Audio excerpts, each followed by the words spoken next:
그런 비밀이 약간 숨겨져 있죠. 자, 이게 굉장히 중요해요. 네, 빨리 넘어가도록 하겠습니다. 안녕하세요. 주식 러닝맨 김서영입니다. 저번 시간에 이어서 오늘도 저희 재무제표 관련한 내용 배워볼 텐데요. 소장님 안녕하세요. 네. 오늘 굉장히 귀여운 인사로 시작하셨네요. 예, 뭐 딱딱한 뭐 이런 재무제표 하는데 네. 재무제표 할 때 그래도 좀 이렇게 즐겁게 하십사. 괜찮았나요? 네, 그럼 저희 앞으로 인사할 때 주식 러닝맨 이렇게 인사할까요? 이 V라인 나오나요? U라인이 나오나요? 그럼 이렇게 U라인? 네. 그럼 안 할래요. 편집해주세요. 편집.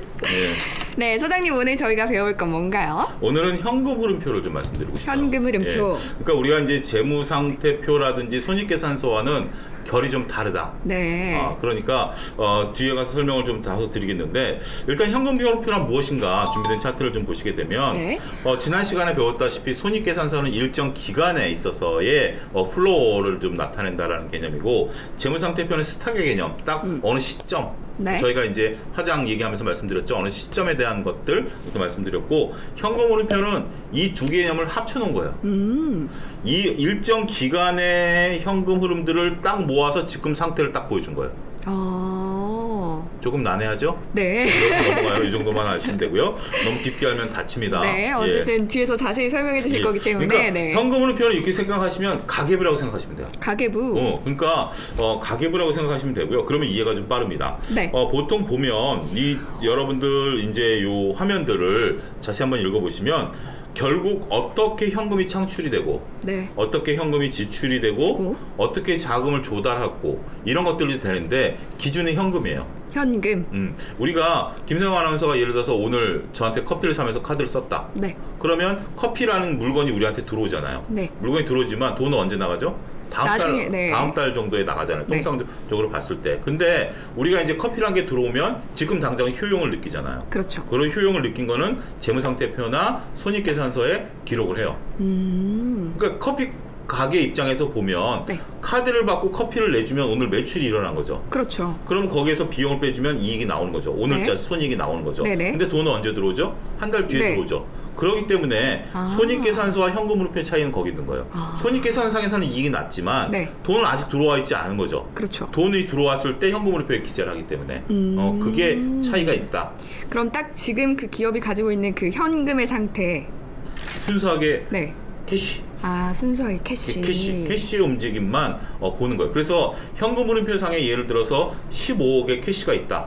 그럼 진짜 15억의 캐시가 있는 거예요. 진짜 그 돈을 가지고 있다. 돈을 가지고 숫자로. 있는 거예요. 숫자로 가지고 있는 거예요. 그래서 우리가 소위 흑자부도를 얘기할 때 이 기업이 손익계산상에서는 흑자가 났어요. 근데 캐시가 없어. 돈들이 안 들어와. 그러면 흑자부도가 나는 거예요. 그럼 언제 돈들이 안 들어오는 경우는 어떤 경우들이 있어요? 예를 들어서 거래처가 돈을 안 준다라, 거래처의 부도라든지. 거래처의 부도. 그 제가 첫 번째 시간에 우리 재무제표 시간에 얘기했을 때 유동 비율 얘기했잖아요. 1년 이내에 갚아야 될 돈과 1년 이내에 현금화해야 될 돈의 미스매치라든지 이런 것들이 발생하게 되면 흑자부도가 나기 때문에 그러한 것들을 방지하고자 만들어진 게 현금 흐름표예요. 제가 김성 아나운서 정도 나이였을 때는 현금 흐름표라는 개념이 없었어요. 그래요? 손익계산서 재무상태표만 봤었어요. 그렇지만 이게 하도 기업의 손익계산서를 봐가지고는 요 캐시를 모르니까 그렇게 해가지고 현금 흐름표라는 게 만들어졌어요. 그러면 이 기업이 진짜 뭐 수익 창출도 잘하고 건강한 기업인지 알려면 현금 흐름표까지 다 꼼꼼하게 저희가 봐야겠네요. 그렇죠. 우리가 이 3대 재무제표에 대해서는 꼼꼼하게 다 살펴봐야 된다라고 말씀드릴 수가 있겠고, 그 다음에 이제 보면 이게 발생주의와 현금주의예요. 이런 것들인데 우리가 앞서 언급드렸다시피 당기순이익이 현금이 100% 남아있는 것이 아니라고 지난 시간에 배웠고 조금 전에도 말씀을 드렸죠.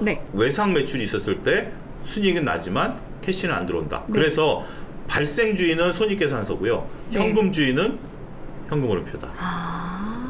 또 한 가지 진도를 뽑으면 간접법과 직접법이라는 것들을 여러분들이 아셔야 되는데 어떤 거죠?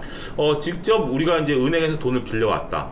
그거는 뭐 직접 뭐 돈을 빌려왔고 설비 투자를 했다. 이건 뭐 되는 거죠. 근데 김세영 아나운서가 예를 들어서 기업에 지금 이제 소속돼 있는데 이 기업이 하루에 뭐 입출금 되는 것들 이거를 일일이 다 더하기 마이너스 하면 한 달치를 삼성전자다. 쉽지 않죠. 불가능하다라고 네, 봐야 되겠죠. 불가능하다라고 봐야 되겠죠. 거기서 네. 뭐 일부 뭐 커피 마신 것까지 일일이 다 현금을 넣었다 뺐다 카드를 썼냐 말았냐 그게 돈이 들어왔냐면 벌써 얘기만 들어도 머리가 지끈지끈 아프잖아요. 네네네. 이런 것들은 간접법으로 써요. 그러니까 우리가 현금 흐름표를 보면 네. 영업과 관련된 현금 흐름, 네.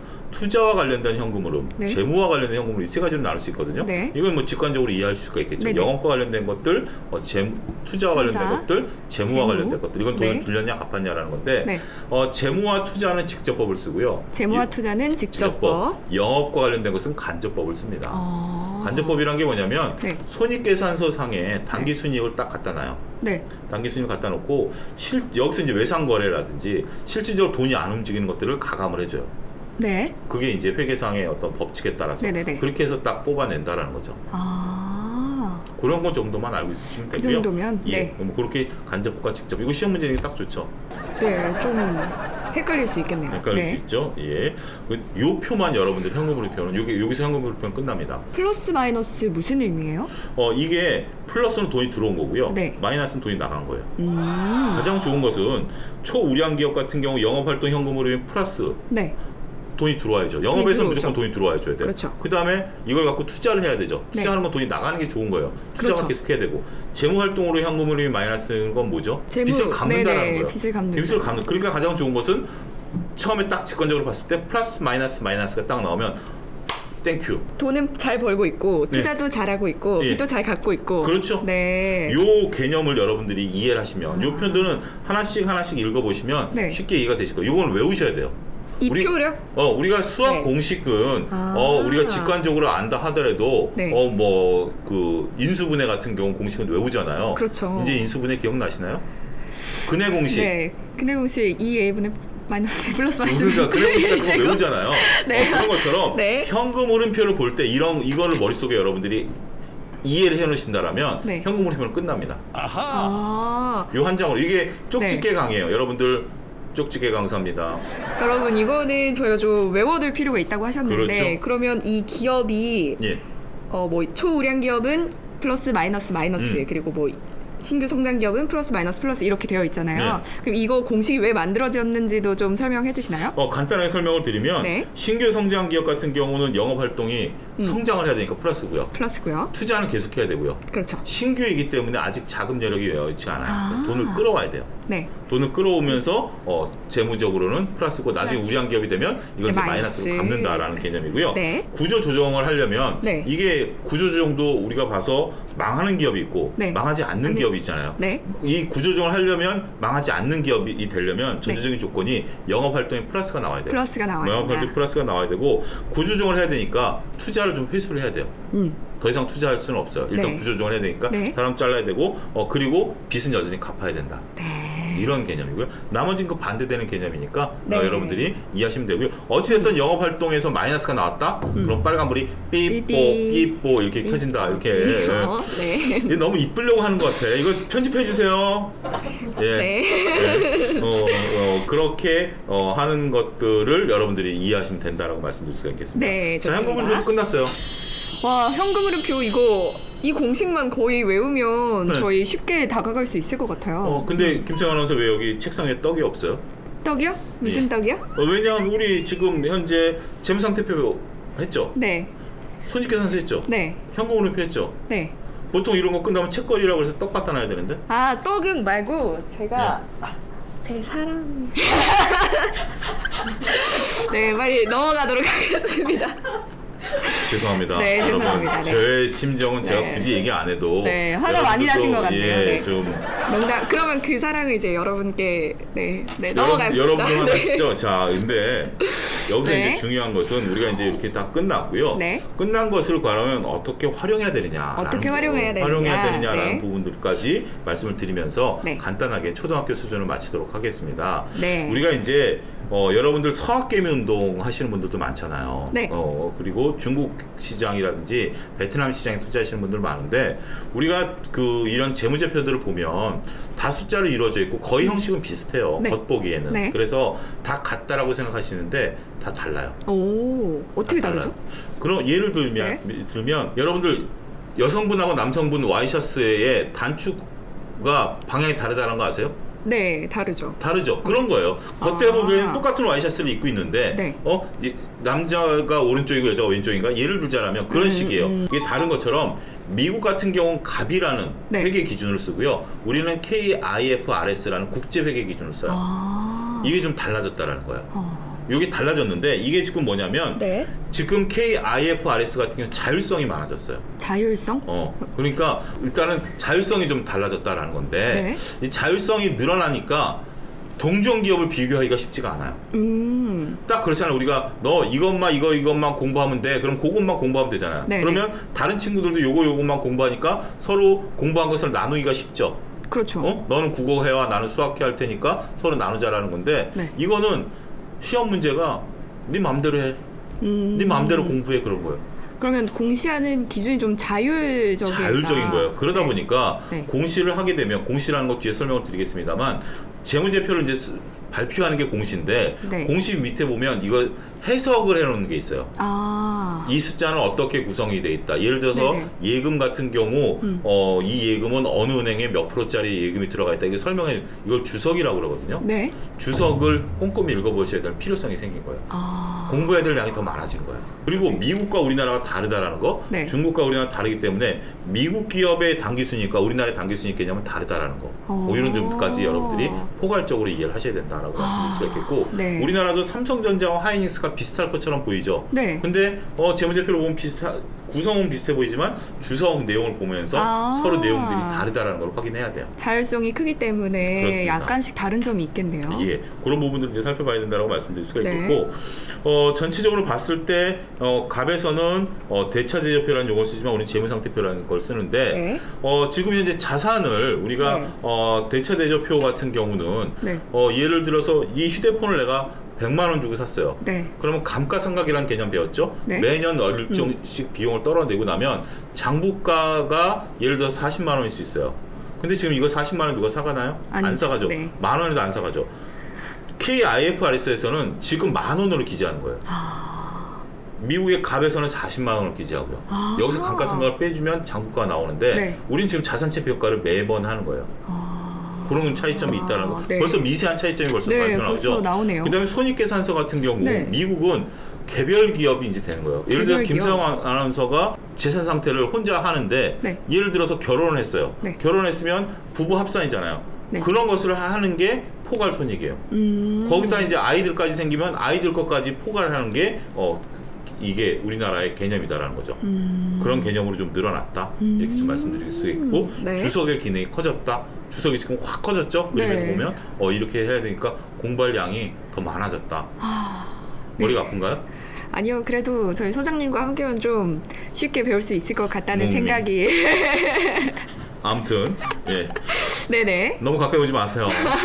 부담스러워요. 저희 아버지. 부담스러워요. 아버지? 네. 형님 다음부터는 아나운서 바꿔주세요. 저희 아버지 같은 마음으로. 네, 아버지 같은 마음으로. 네. 괜히 이거 용돈 줘야 될 것 같은 분위기야. 이런 분위기. 자, 네. 이렇게 하고요. 앞서 설명드렸던 걸 다시 하는데 네. 이게 이런 거예요. 페이스북이 상장이 안 돼 있어요. 네. 그러면 모회사와 페이스북은 다르다라는 거죠. 근데 우리는 네이버, 카카오의 자회사들이 많아요. 맞아요. 이 자회사 실적들을 다 땡겨와요. 이게 다르다라는 개념이죠. 카카오가 지금 올라가고 있는 이유가 카카오뱅크라든지 페이라든지 자회사 실적을 다 땡겨온다는 그렇죠. 거죠. 이게 상장에 각각 된다 하더라도 그런 차이점이 있다 이렇게 좀 말씀드릴 수가 있겠고요. 네. 자, 이게 굉장히 중요해요.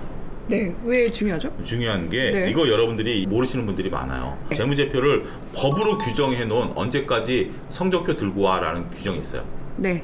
반기보고서와 분기보고서는 회계연도가 마감되고 45일. 45일. 그러면 네. 12월 31일 날 회계연도가 마감이 되면 네. 분기보고서는 언제 나오죠? 2월 15일. 네. 2월 15일까지 성적이 나와야 되는 거예요. 이게 왜 중요하냐면 네. 학교들한테 만점 받으면 네. 집에 뛰어오죠. 네. 근데 만약에 50점 받았어. 네. 그럼 집에 가고 싶어요? 아니요. 가기 싫죠. 네. 엄마가 보여달라면 보여주고 싶어요? 아니요. 그런 것처럼 실적이 좋으면 빨리 발표해요, 기업들이. 아, 그래요? 이건 기업들도 마찬가지예요. 그래서 네. 우리가 이제 초반에 그 실적이 나올 때 스타트를 끊는 기업들 보면 실적들이 대부분 좋아요. 그렇잖아요. 어니 서프라이즈라는 단어 쓰잖아요. 그렇죠. 근데 마지막 뒤로 갈수록 성적이 안 좋은 기업들이 나타나기 시작해요. 또 그런 비밀이 약간 숨겨져 있죠. 그래서 여러분들이 보는 기업들이 이게 45일에 거의 목에 차서 발표한다 그러면 이게 물론 이제 네. 보통 발표하는 날짜는 거의 정해져 있어요. 네. 근데 갑자기 앞에 하던 놈이 이거 발표를 안 하네? 그럼 뭔가 의심스러운 뭐가 좀 요즘 문제가 있나? 문제가 이렇게. 있다라는 거예요. 그런 것들에 대한 거고 네. 사업연도는 90일. 90일. 그 다음에 우리가 이제 감사 보고서는 주총 제출하기 일주일 전. 요 날짜를 어기게 되면 혼나요. 불성실 공시 법인이 되는 거예요. 그거를 몇 차례 하게 되면 상장 폐지 요건도 돼요. 자, 모든 수업은 끝났습니다. 또 오늘도 이렇게 간단하게 네 좋습니다. 이제 오늘 저희 현금 흐름표까지 살펴보면서 이렇게 해서 모든 재무제표 강의가 끝나게 된 건가요? 예, 이제 끝났고요. 네. 다음 시간에는 기술적 분석, 아주 간단하게 네. 기술적 분석도 저희가 이제 정해진 시간 내에 말씀드리고 그러면 여러분들이 가장 기다리신 시간이 올 거예요.